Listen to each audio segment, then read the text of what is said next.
And sometimes people they realize that, and the veil lifts, and they see horror everywhere. Quite the contrary, because what you do as a psychologist, always, a behaviorist, say that the most logical, clinical type of psychologist, a behaviorist is an initiatory shaman, even though he or she doesn't know it, because what they do is they say, okay, well, let's take a look at your life. Like, okay, you got a bunch of problems, and they're like massive dragons, and you're just like, you're not going anywhere with those problems. You're just cowering in the corner.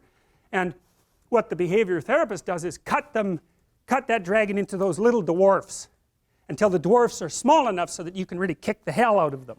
And by the way they do that is they take the problem and they decompose it into elements that are small enough that you have a reasonable probability of mastering them. So you take the problem apart into its micro problems, careful analytic process.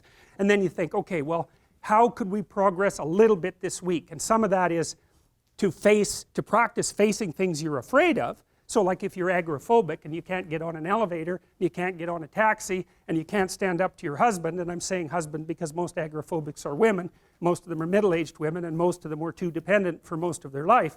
So that's a monster. It's like society, husband, elevator, taxi, subway. It's a monster, and it's that place you will not go. And that's because you feel this high and everything else looks this big.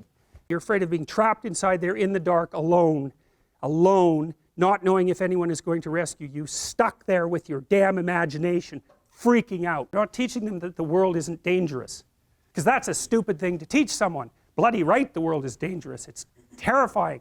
And sometimes people they realize that, and the veil lifts, and they see horror everywhere. They see that, and then they think, well, I'm just a little rabbit. I'm over here in the corner. I can't move. I'm petrified. And then they can't move. They hide at home. They cower at home, because everything has become a predatory domain. And so what you teach them is, you're not as much of a rabbit as you think.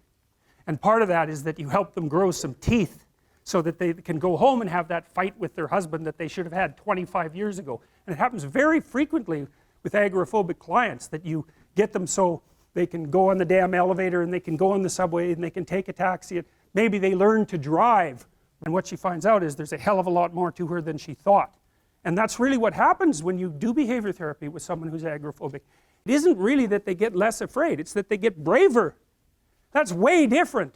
It's because brave is alert and able to cope.